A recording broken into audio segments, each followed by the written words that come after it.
1 Kings is one of a number of the kind of central narrative books of the Old Testament.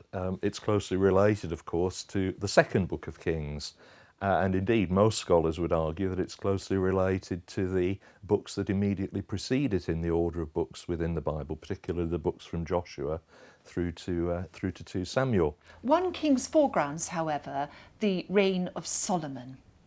It's interesting that Solomon, who is the son of David and Bathsheba, is anointed when David is still alive. Everyone, or many people, know the anthem by Handel, Zadok the priest, which goes, Zadok the priest and Nathan the prophet anointed Solomon king.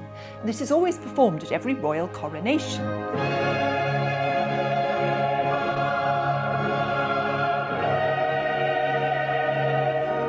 But in fact, David was still alive when Solomon was anointed. It was a way to make sure the succession went the right way.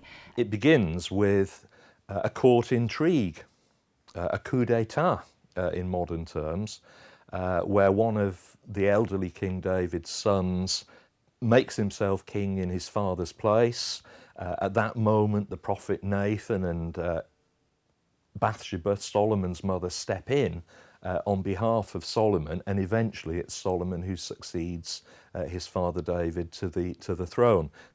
God says to Solomon, ask me any gift you want and I will give you what you ask for. And he could, of course, have asked for gold or fame or money or power, but instead he asked for wisdom. So we hear about Solomon building the temple. The temple is a building to put the ark inside. The ark contains the books of the law. Solomon determines to build the temple, which David wanted to do but wasn't allowed to do because he was a warrior of blood. And Solomon's ability to build the temple at first is due to his administrative skill and his alliances, and he takes cedar from Lebanon and he takes various treasures of gold and silver from different places. But it's pretty clear that Solomon was not always the wise and good king that these opening chapters of 1 Kings present him to be. Solomon, in fact, begins by being very wise. He prays for wisdom, and he does this wonderful act where 2 women come to him. Each of them had a child. One child died, the other lived. Both women claim this child. And Solomon shows his wisdom by producing a sword and saying, well, cut it in 2 and see, whose child it is. You can have half each. And the true mother reveals herself by saying, give it to the other one. Now that seems like a story of Solomon's wisdom, but it's actually prophetic because the kingdom, following on from Solomon, will be divided in 2. Without too much reading between the lines, you can see he was also something of a despot. He used forced labour for the building of the temple, particularly it would seem from the northern tribes of Israel.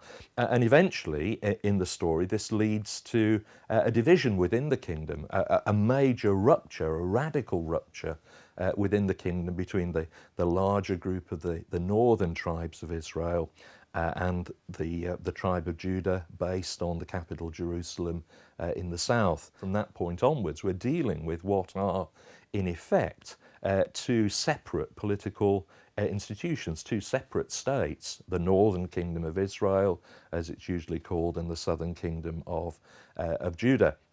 And the stories of the 2 states are then seen as intertwined through the course of the following chapters.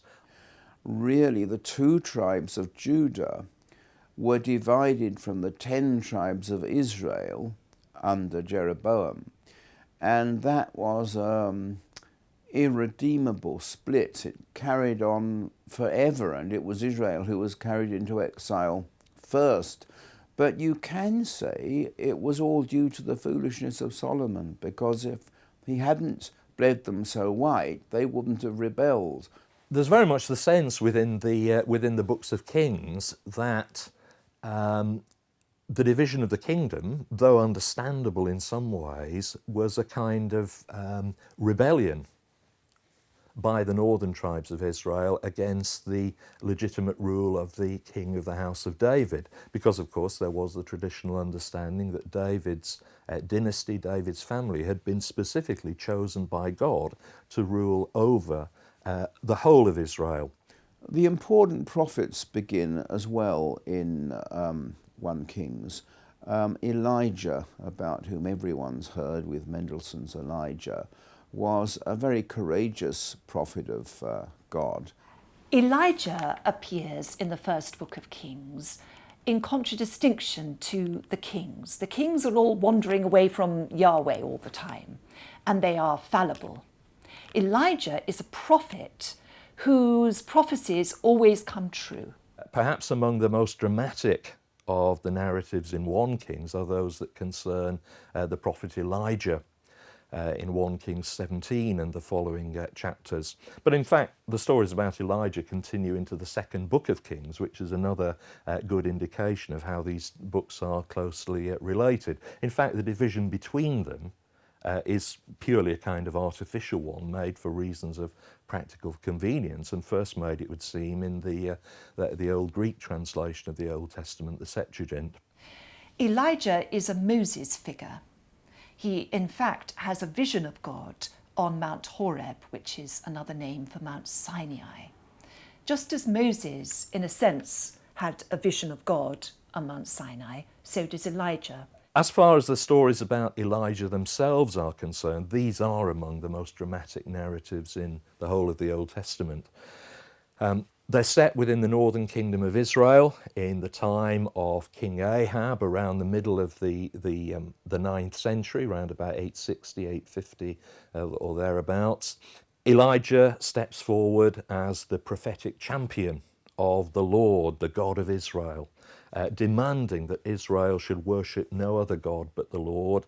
But at that point, at that time, within the stories, Israel's worship has been compromised by the worship of the foreign god Baal, the Canaanite god. Perhaps the most dramatic of all is the story of the so-called contest between Elijah and the prophets of Baal on Mount Carmel in 1 Kings 18, where the challenge is, who is the God who can actually ignite the sacrifice which is laid on the altar? It seems to modern readers perhaps an odd test of who is the real God, who is the true God. But it's also linked with ideas about which God can actually provide fertility, rain, provide therefore the fertility of the land. The books of Kings as we have them were probably composed in their finished form, or something like their finished form, during the period of the Babylonian exile. It's disputed whether they were actually put together in Palestine itself, in the kingdom of Judah itself, or in the Babylonian exile. But most scholars argue that it was perhaps around the year 550 that the books were put together in their finished form, probably, as many scholars would argue, as part of the larger work, which also included the books of Joshua, Judges, and 1 and 2 Samuel.